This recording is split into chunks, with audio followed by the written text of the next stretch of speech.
Bon dia, soc la Montserrat, la cap de cuina de l'escola. Ens trobem a la cuina de l'escola, dic que cuinem aquí, cuinem cada dia. Us explicaré una mica el que es troben els nens quan es queden a dinar al menjador. Us he fet una mica d'exposició perquè veiéssim, primer de tot, perquè tenim menú de temporada i ecològic. Això què vol dir? Que els nostres menús es guien segons les temporades, doncs ara estem en la temporada de tardor-hivern, doncs a la cuina hi trobem productes de la temporada de tardor-hivern. Aquí tenim les cols, la carbassa, els bolets, això són productes ecològics. També ecològic donem el que són les carns picades, tant l'hamburguesa com la botifarra, com les mandonguilles, o el dia que fem bolognesa també és feta amb producte de porc o de vedella ecològica, de producció ecològica. I a més, amb una particularitat que les nostres carns picades ens les fan expressament, sense cap tipus de sulfit ni cap tipus d'al·lergogen, perquè així tots els nens, encara que tinguin una dieta especial, el puguem consumir. Ecològic també donem, per exemple, el pa el cuinem aquí a l'escola, és el primer que es cuina al dematí i és també de farina de producció ecològica. El que us deia una mica també, producte de temporada, les verdures que hi ha ara al camp, els nostres menús estan posats, si posa verdura de temporada en el menú, és això, si ara tenim pous, tenim pastanaga, tenim el que sigui, o les xirivies o la col, amb això és el que estem treballant ara. Arribem a la temporada del menú de primavera-estiu, ja anirem introduint productes que siguin de la temporada, com el tomàquet, el pebrot, o altre tipus de producte de temporada.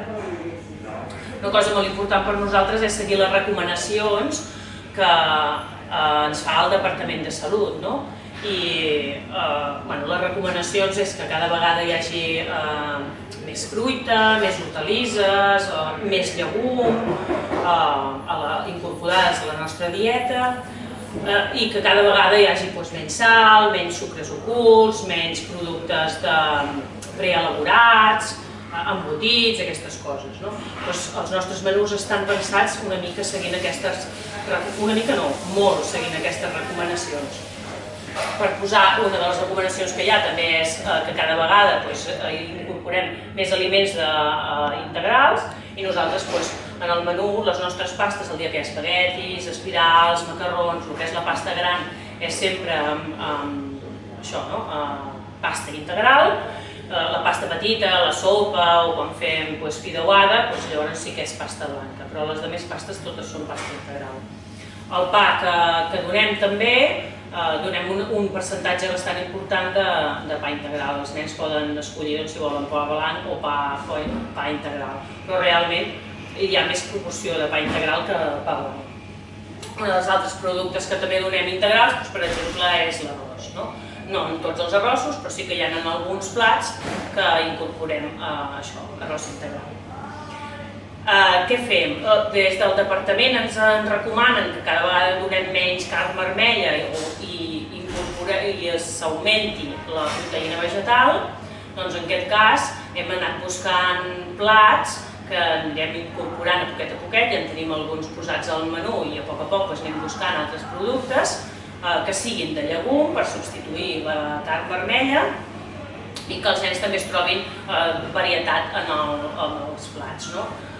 Llegums cigrons, llenties, estofats o amanits, en el temps de la temporada d'estiu, quan ja tens els plats, fa servir més plats més fresquets, quan fa calor, i després tenim, per exemple, les hamburgueses o els falafels, que són uns productes que són fets amb cigró ecològic i que, a més, canvien una mica la percepció de menjar sempre el llegum que no sigui estofat i trobes un plat diferent a l'hora de dir. El nostre oli és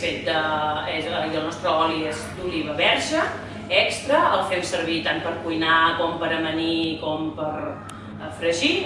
De fet, no entra cap altre oli a la cuina que no sigui oliva verge. I després us he posat aquí una mica d'exposició del que és les dietes especials. Per què? Perquè per nosaltres és molt important que els alumnes o infants que tenen una dieta especial que no se sentin, que són especials però no sé com explicar-ho, això, no? No són diferents, simplement que tenen una especificació a la seva dieta que els fa que no puguin menjar el plat del dia. Llavors adaptem el menú, menjaran el menú basal, si hi ha macarrons amb salsa de tomàquet es menjaran, i ets intolerant al gluten, menjaràs macarrons però sense gluten amb la salsa de tomàquet. Així són totes les dietes. Si ets al·lèrgic als fruits secs, doncs fregirà a part, amb una farina que asseguri que no tingui traces de fruits secs, però menjarà el que sigui, no? Us he posat, per exemple, les croquetes. Fem unes croquetes, que és un producte que surt poc perquè és un preelaborat, llavors en els nostres menús surten un preelaborat cada mes i mig, però sí que quan donem croquetes hem buscat un producte que els nens amb al·lèrgies i intoleràncies també tinguin una croqueta, que puguin menjar croqueta. Per tant, són croquetes que no tenen llet, que no tenen gluten, que no tenen traces de fruits secs, adaptades a les dietes. I tot així amb tots els plats, no? Tots els menús que tenen, tots els nens que tenen dieta especial tenen la seva dieta adaptada el més semblant possible al plat del company que menja el menú basal. A l'escola una de les altres coses que donem, i recuperant una mica el tema